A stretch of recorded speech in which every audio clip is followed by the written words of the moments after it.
On CP2-4, we are going to explore some properties of inscribed angles, including when they intercept the same arc or a semicircle.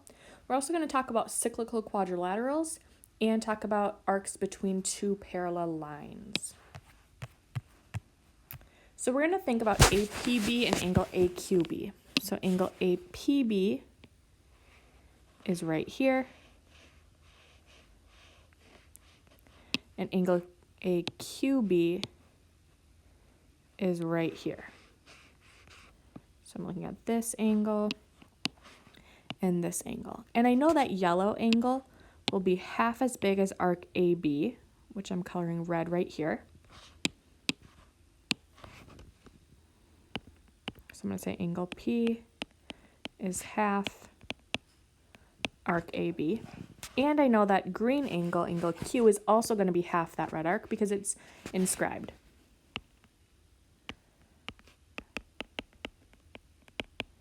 So it's also half of AB. Well, if angle P is half of arc AB and angle Q is half of arc AB, we can cut out the middleman and just say angle P will be the same as angle Q. So when I have inscribed angles that intercept the same arc, they are congruent.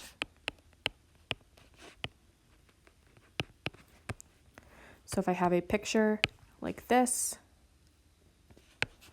and I have an angle here, and I have another angle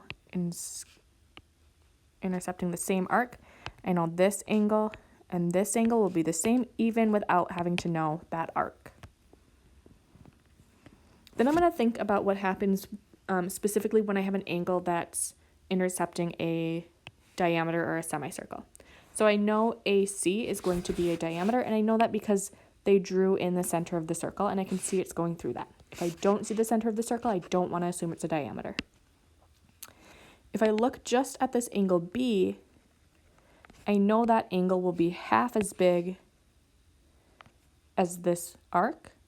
Well, that arc is a semicircle, so it's 180 degrees.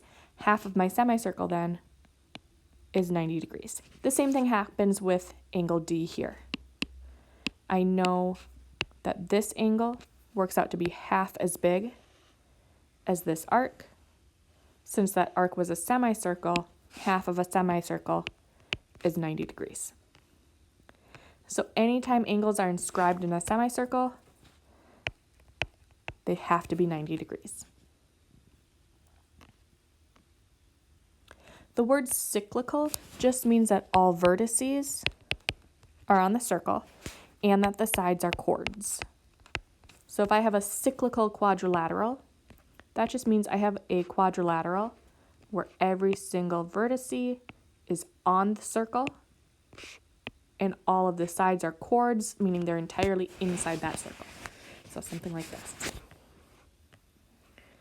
And we're going to think about our cyclical quadrilaterals. And when I look at angle A and angle C will be half as big as the arc from B to D. And angle A will be half as big as the arc from B to D. Well, that yellow arc and that red arc together make a full circle. Those angles are half as big as each arc, so half of a full circle. These two added together have to equal 180. I don't know what each part is. I just know that when I add the parts together, I get to 180 degrees. So anytime I have opposite angles in a cyclical quadrilateral, they will be supplementary.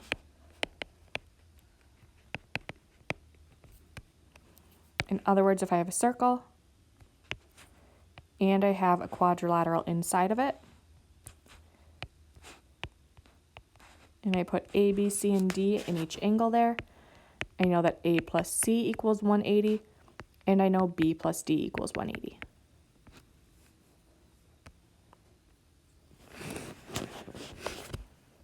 We're going to think now a little bit about what happens when we draw in parallel lines within a circle, such as AB being parallel to DC. And a lot of kids' instincts is to have these two arcs be congruent, and you would be absolutely right with that.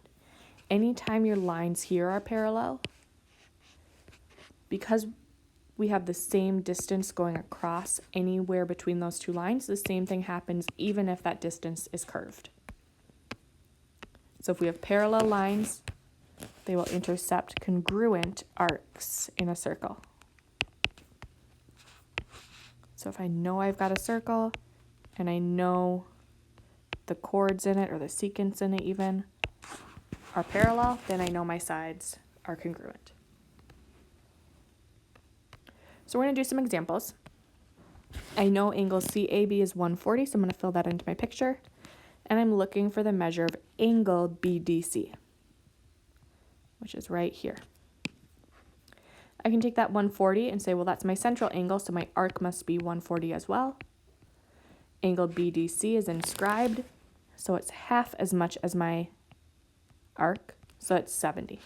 And many of you may see the pattern going from 140 straight to 70, and that's totally fine. If you need to move it out into that arc and then move it into that inscribed angle, that's fine too. If you recognize the pattern, awesome, one less step. On this one, I know that CD is a diameter, and I only know it's a diameter because they drew point A in to show that it's in the middle. So this dark blue arc has to add to 180, and this red arc has to add to 180, because each one is a semicircle. I'm going to take that 30-degree angle. If I double it, I find arc BD, and I get 60 degrees.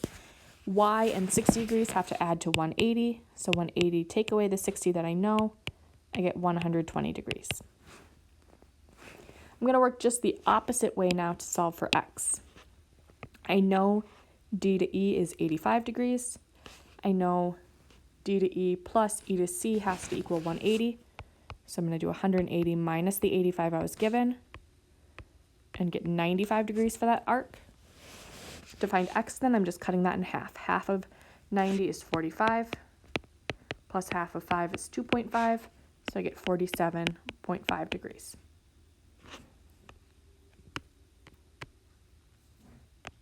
On example 3, I again am told that CD is a diameter, and I know it's a diameter because I can see that it's going through the center of the circle. I can actually solve this one in two ways now. So recall that if I have an angle that's intercepting a semicircle, this angle will be 90 degrees because it's half as big as that semicircle.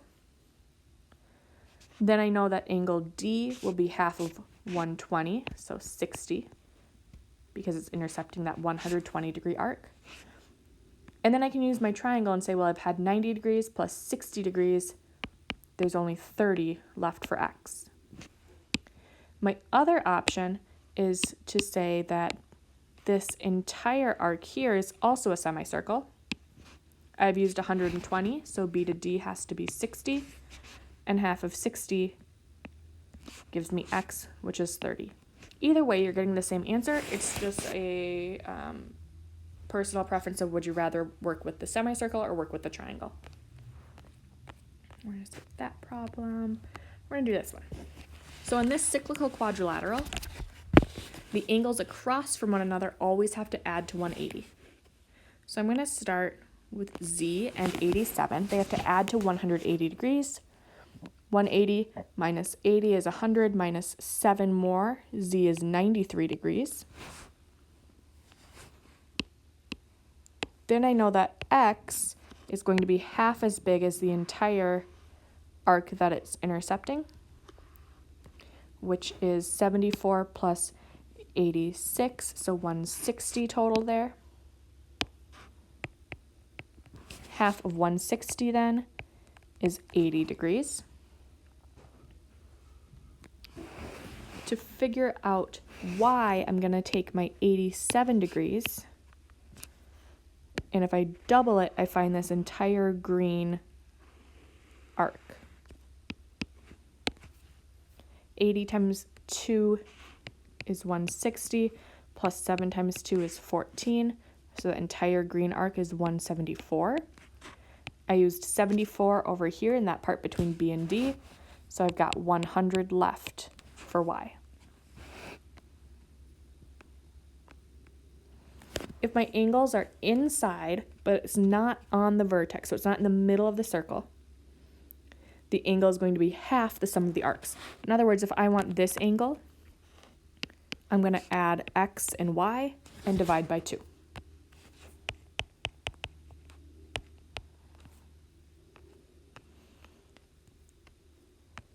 So here I've got 52 and 94 as my 2 arcs. X is not at the center of the circle, so I need to add those 2 parts and divide by 2. And there's a handy GeoGebra on Schoology that you can flip through if you want some visual proof for why this is working. 50 plus 90 is going to be 140. 2 plus 4 is 6. Divide by 2, and x is 73 degrees. If I have an angle that is outside of the circle, I'm going to subtract and divide by 2. So I'm going to take my big arc minus the little arc and then divide by 2.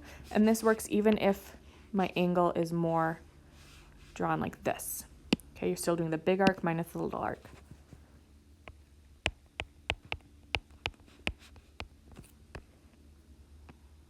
And again, there's a visual proof of that on Schoology, or you can follow the link in your notes right here. So I'm going to take my biggest arc, 112, subtract the smaller arc, 36, and then I'll divide by 2, and that will give me my angle measure x. 110 minus 30 is 80, so I'm at 82 minus 6, I'm at 74. 70 cut in half is 35. 4 cut in half is 2. So I get 37 degrees.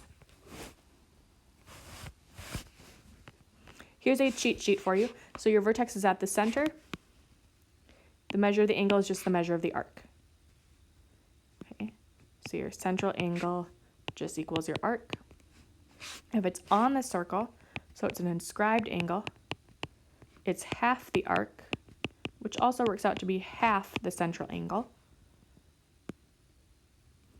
If the vertex is inside, you're going to add your arcs and divide by 2, or multiply 1/2 times the sum of the arcs. And if the vertex is outside of the circle, you're going to subtract your arcs and then divide by 2. Or do the big arc, take away the little arc, and then times 1/2.